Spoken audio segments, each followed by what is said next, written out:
Hello. And Mrs. Carol Smith. Welcome to the program. Thank you. May I say how delighted we are to be on Passion. We've looked forward to speaking to an African television station for decades. This is something we have looked forward to for such a long time, and we are so happy to be here. Thank you. Mr. Harod Smith was a young, bright, and principled Oxford University graduate who was recruited by the Colonial Office and posted to Nigeria. He took his final examination a year ahead of his class. He also married Mrs. Carol Smith, whom he met while they were both at Oxford University. Together they went to Nigeria, where they had their 2 children. Mr. Harod Smith, you were featured in a program recently by BBC Radio 4, Yes.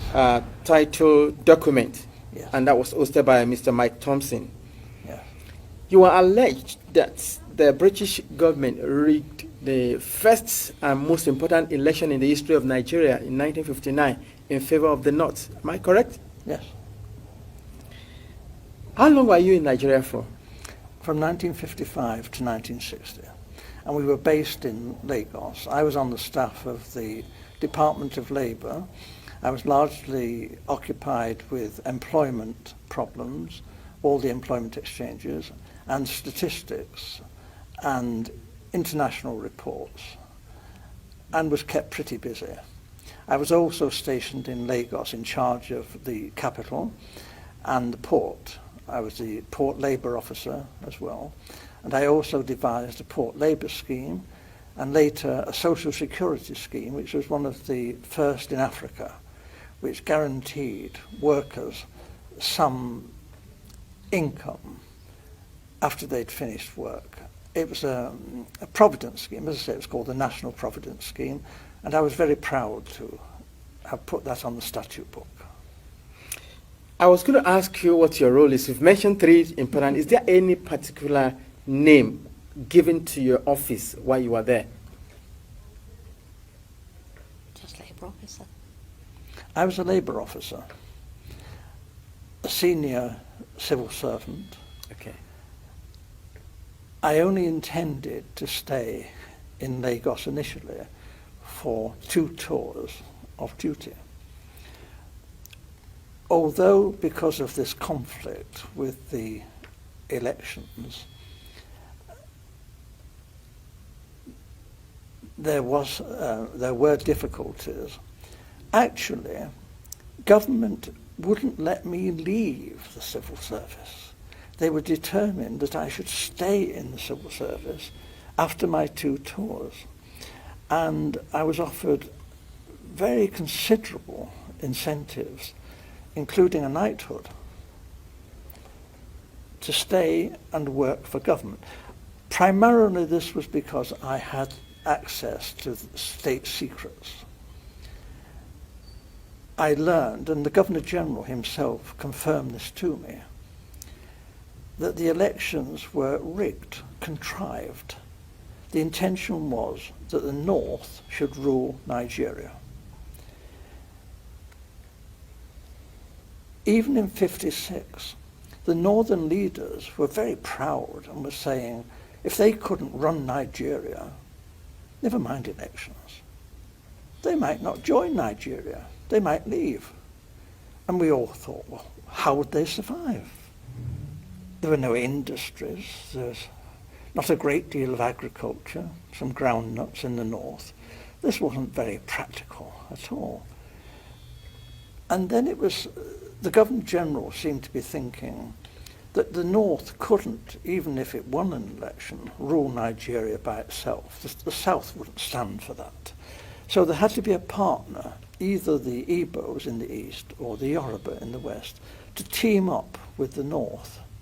What he didn't want was for the 2 southern parties, the Igbo and the Yoruba, to team up to form the government, because he believed the North wouldn't tolerate that and talked about leaving the federation. So as I learned, in a small way at first, but very rapidly I learned about the election fixing, and as I say, this was confirmed to me by the Governor-General.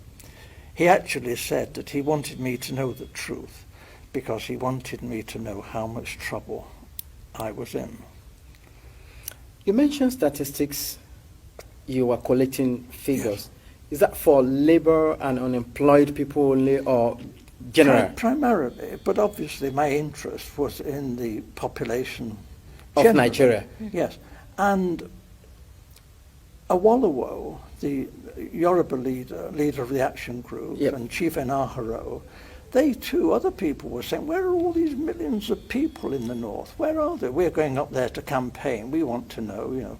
And you see all these, you know, thousands of miles of not very developed countryside, and yet the northerners are claiming that their voting registration figures are larger than in the south, you know, larger, far more people up there.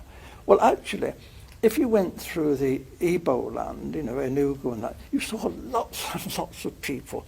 If you went to Ibadan, again, Ibadan teeming, you know, with millions of people. But we didn't actually see many northerners, and obviously not many northerners at that time came to Lagos. So this did arouse suspicion. Now, the Europeans, you know, not stupid, we are watching what's going on in Nigeria, and we too are beginning to feel there's something not quite right here, that maybe the elections are not going to be as straightforward as they're meant to be.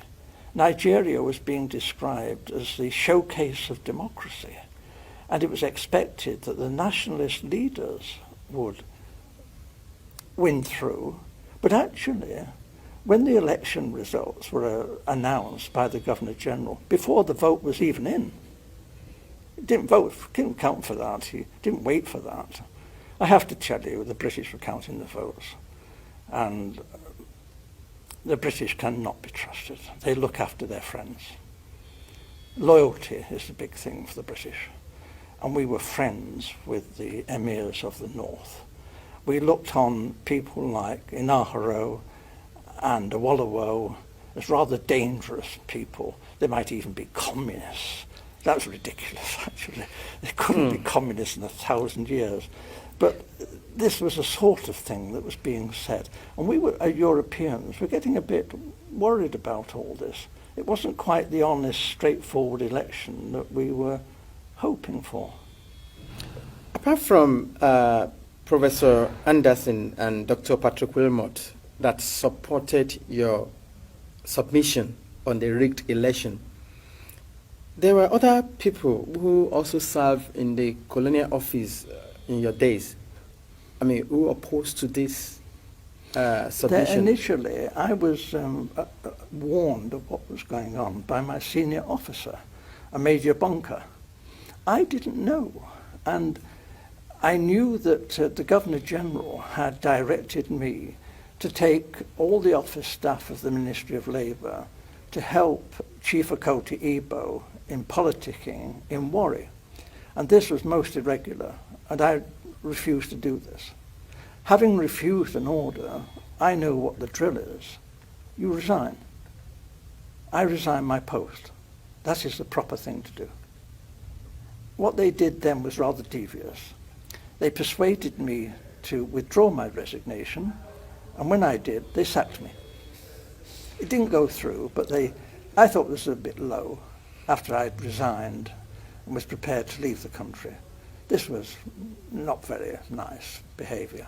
They later withdrew this and said that I had been of some service to the state, and actually commended me for what I had done, and said I could leave Nigeria with splendid testimonials, and we shook hands on this.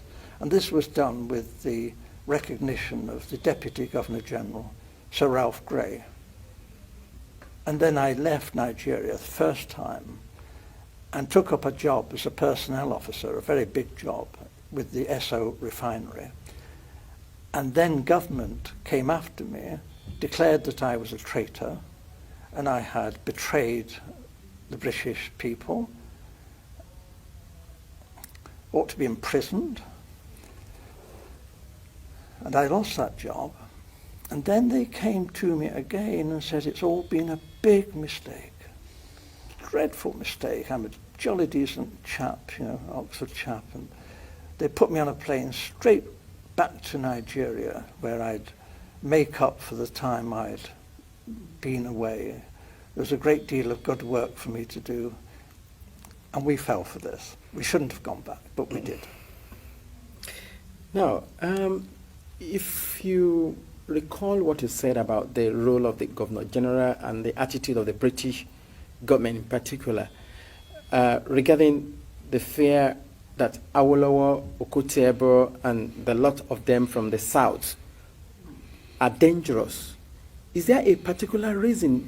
Why the fear from the British government? Is it that they don't want to release or relinquish Nigeria? They still want to control Nigeria?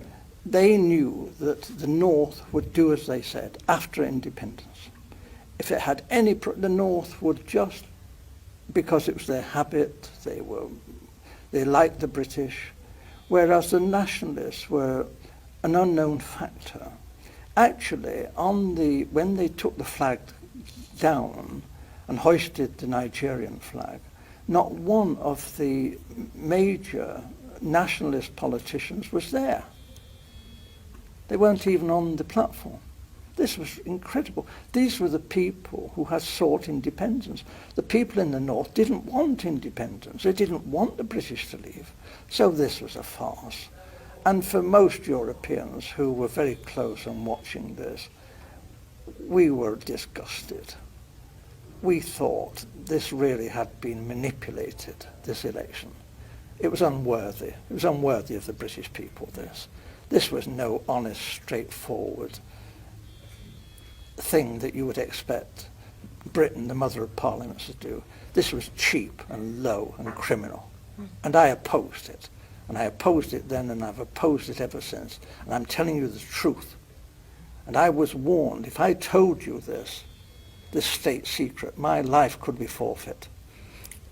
Earlier on, you said the British government wanted the North in alliance with either of the southern region, either with the Yorubas or with the Igbos. But without which they cannot they can't do it rule the country. The problem was that Awolowo was a highly principled man. Okay. You didn't talk to Awolowo about squalid deals and fixing things. Awolowo was not that kind of person. If you read his books, this man was a world statesman.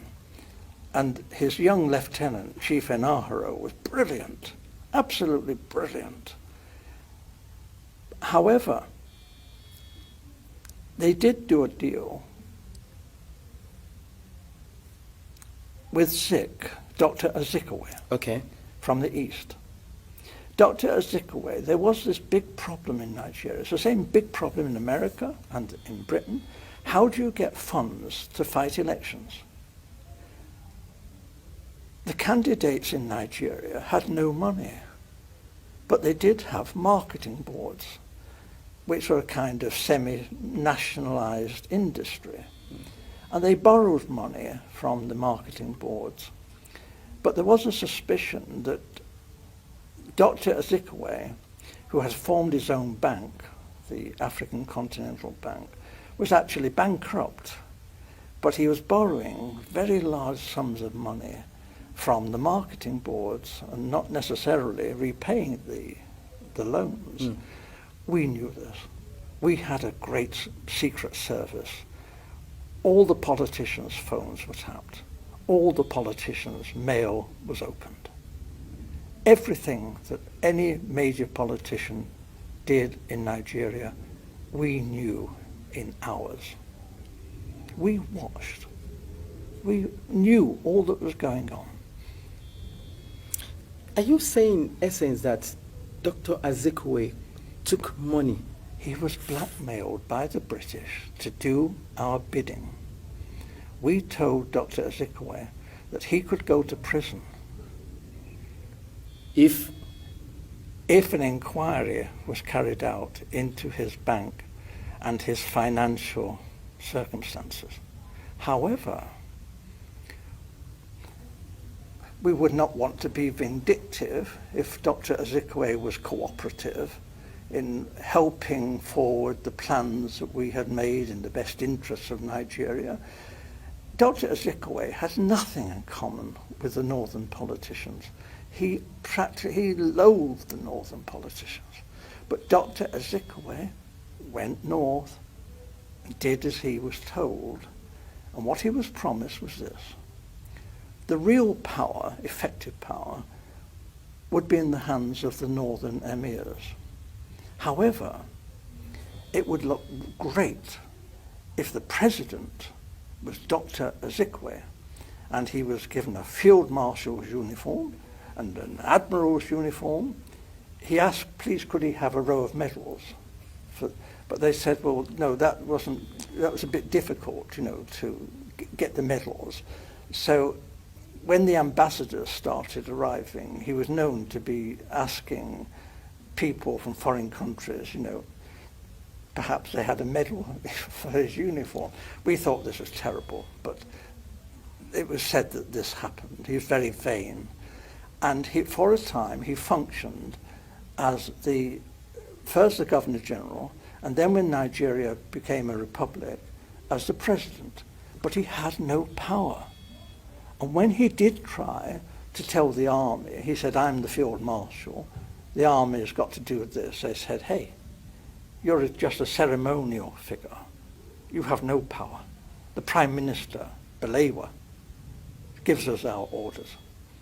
So there was a feeling then that there was going to be trouble.